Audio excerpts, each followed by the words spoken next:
ધોરણ 10 ગણિતમાં જો બેઝિક મેથ્સ રાખ્યું હોય તો ખોટી મજૂરી નહીં કરતા એની આખી આપણે સિરીઝ ચલાવવાના છીએ અને આજે પહેલા ચેપ્ટરમાં તમને બતાવું કે શું કરવાથી બહુ ઓછી મહેનતે ટોપ કરી શકો. જરા જોઈ લો, આ છે આપણું વાસ્તવિક સંખ્યાઓ વાળું ચેપ્ટર. બેઝિક મેથ્સ ની અંદર માત્ર ને માત્ર 2 ટૂંકા પ્રશ્નો પૂછાશે.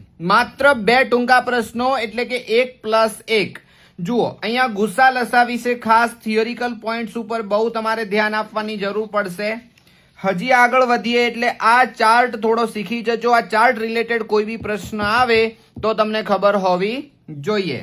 એના સિવાય હજી આગળ વધીએ એટલે ઉદાહરણ નંબર 2. આના માત્ર ગુસ્સા લસા તમને શોધવાની ખબર પડવી જોઈએ. આ સૂત્ર ડાયરેક્ટ પૂછાઈ શકે માટે આનું ખાસ ધ્યાન રાખવાનું. ઉદાહરણ નંબર 3 ની અંદર ગુસ્સા લસા શોધતા આવડવું જોઈએ. ઉદાહરણ 4 ગુસ્સા લસાની ખબર પડવી જોઈએ. સ્વાધ્યાય 1.1 ની અંદર આના આખું જો તમે ગણતરી કરવા જશો ને તો બહુ લાંબુ છે. માત્ર 1 ગુણની અંદર જે પૂછાય, માત્ર ગુસ્સા લસા, એ રીતે તમારે તૈયારી કરવાની. આખી સાબિતી વગેરે આપવાની જરૂર નથી. માત્ર ગુસ્સા અને લસા કેવી રીતે થાય એટલી વસ્તુ આમાંથી કરવાની. અને અવિભાજ્ય અવયવો સ્વરૂપે, જેમ હમણાં મેં તમને આગળ બતાવ્યું એ પ્રમાણે આ ચાર્ટ સ્વરૂપે પૂછાય. કોઈ જગ્યાએ ખાલી જગ્યા હશે, આખું તમને દોરવાનું નહીં પૂછાય. આટલું કામ કરવાની જરૂર છે.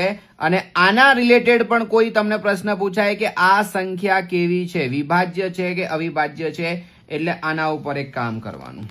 હજી આગળ વધીએ એટલે અહીંયા આ સંખ્યાઓ સમમેય છે કે અસમમેય છે સાબિત નહીં કરવાની, માત્ર ને માત્ર બતાવવાની કે સમમેય છે કે અસમમેય છે. થિયોરિકલ પોઈન્ટ્સ ઉપર ધ્યાન રાખવાનું અને એના માટે આ 2 લાઈનો તમને ખાસ ઉપયોગી થશે. આ કોઈ સાબિતીના દાખલા કરવાની જરૂર નથી.